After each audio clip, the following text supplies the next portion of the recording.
Hello, mình vẫn đang ở Mỹ và hôm nay mình muốn giới thiệu cho các bạn một chút về cuộc sống của người Mỹ và cảm giác của một người Việt ở đây.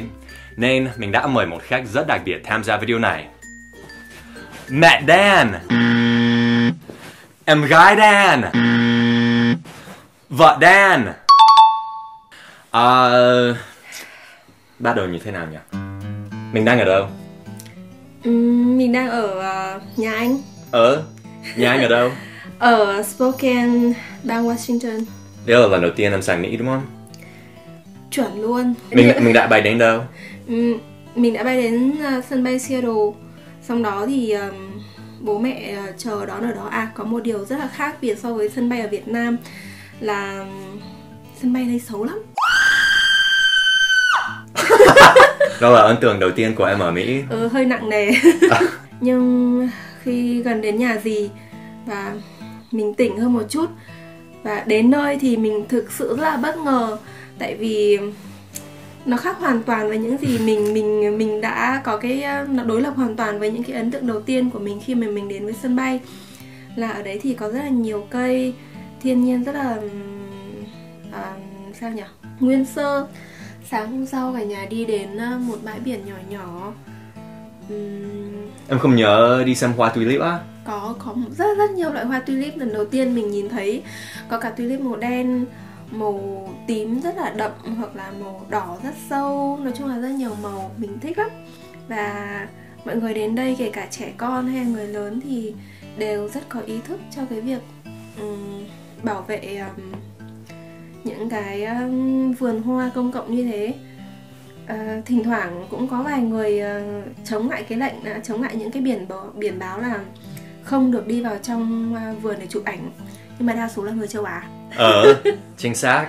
Điểm đến tiếp theo khiến cho mình cảm thấy rất là phấn khích, đấy là núi Baker. Núi rất là cao.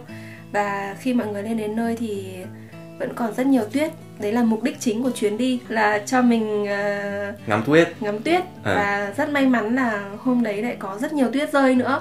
Cảm giác lần đầu tiên em chơi trong tuyết như thế nào? Thích. Em Dan có nói với mình là em hãy chụp thật nhiều vào để đến khi nào mà có các thanh niên sống ảo mà đi lên Sapa chụp tuyết tiếc các thứ chỉ dày độ 5 cm. Không đến 5 cm đâu, chắc là ít hơn. Thì em hãy show những bức ảnh này ra để thấy là cảm giác của tuyết thực sự nhiều thì nó như thế nào. Ở đây thì mọi người tham gia hoạt động ngoài trời rất nhiều. Họ đưa cả gia đình đi và đưa cả con mình đi nữa. Những bé chắc chỉ khoảng 5 tuổi cũng đã tham gia hoạt động leo núi hoặc là đi trượt tuyết với cả nhà rồi. Còn cái điều mà mình ấn tượng nhất trong chuyến đi này, đấy chính là thiên nhiên ở Mỹ. Nó được bảo tồn rất là tốt, vì ngay cả trong thành phố thôi mọi người cũng có thể nhìn thấy sóc hoặc là nhìn thấy nhiều chim rồi gà tây hoang dã nhá. Và chúng không bị bắt. Và kể cả chim trĩ nữa, nhiều lắm. Đấy là lần đầu tiên trong cuộc đời của mình nhìn thấy những con vật hoang dã mà nó không sợ người như thế. Mình có nói với Dan là mình ước là mình đã gặp Dan cách đây 5 hoặc 6 năm khi mà mình còn đang học ở trong trường. Thì chắc là Khi em đã học kiến trúc. Khi mà mình còn đang học kiến trúc, còn đang học ở trong trường thì chắc là cái kiểu thẩm mỹ của mình nó cũng tốt hơn một chút. Tại vì các nhà ở đây rất là đẹp, không gian rất là mở. Và thực ra nó phụ thuộc vào cái văn hóa của từng nước. Nhưng mà cái cách mà mọi người xây dựng những cái không gian công cộng hoặc là những cái khu vực xung quanh nhà ấy, nó rất là đẹp. Mọi người chăm sóc nhà tốt lắm, không giống như bên mình đâu.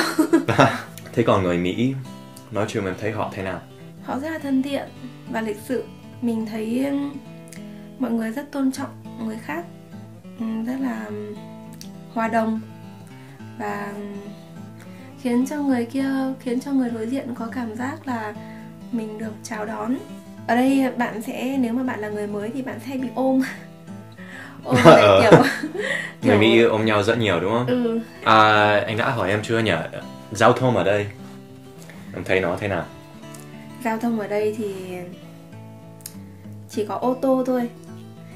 Có một số xe máy. Rất ít. Còn ở bên này thì đúng là dù trong thành phố hay là ở ngoài ngoại ô, đường phố vẫn luôn thông thoáng và mọi người đi rất là đúng cái làn đường của người khác ấy, và giữ khoảng cách rất là tốt. Em đã thấy ai vượt đèn đỏ chưa? Chưa thấy ai vượt đèn đỏ. Xong rồi có một buổi sáng mình với Dan đi quay thì phải chờ đèn đỏ và phía trước không có một cái xe nào hết. Và Dan nói là em thấy chưa, người Mỹ điên lắm, không như người Việt. Không có ai mà vẫn phải chờ. Dan nói cái gì nhỉ? Dan hỏi em cái gì nhỉ? Nhớ rồi, Dan hỏi em về đồ ăn của người Mỹ thế nào đúng không? Có món nào đáng nhớ không? Chắc là mấy món mà bố nấu. Bố đang cũng nấu rất là ngon đúng không? Món gì bố làm mà có cái thịt kẹp với cả sốt ở phía trên ấy nhỉ? Thịt kẹp à? Thịt nướng này, bánh mì này, xong rồi đến thịt này, xong rồi trứng và eggs benedict. Xong đó thì đến quả blackberry. Trời ơi, mình đây là dâu á, đây là blackberry á. Xong rồi Em cũng nấu món Việt ở đây đúng không? Có, mình nấu nem cuốn, miến gà, Phở cuốn, gà rang gừng, canh chua. Em thấy bố mẹ chồng ở đây có đáng sợ bằng ở Việt Nam không? Bố mẹ chồng ở đây thì dễ tính lắm, giống như bạn của mình ý. Mình sang đây mình được đón tiếp nhiệt tình lắm, nên mình chỉ nhận nó một cách vô tư. Thỉnh thoảng thì cũng không hiểu vì có nhiều cái văn hóa khác nhau ấy, những cái điểm về văn hóa khác nên mình cũng chưa hiểu ngay, thì mình cũng hỏi Dan.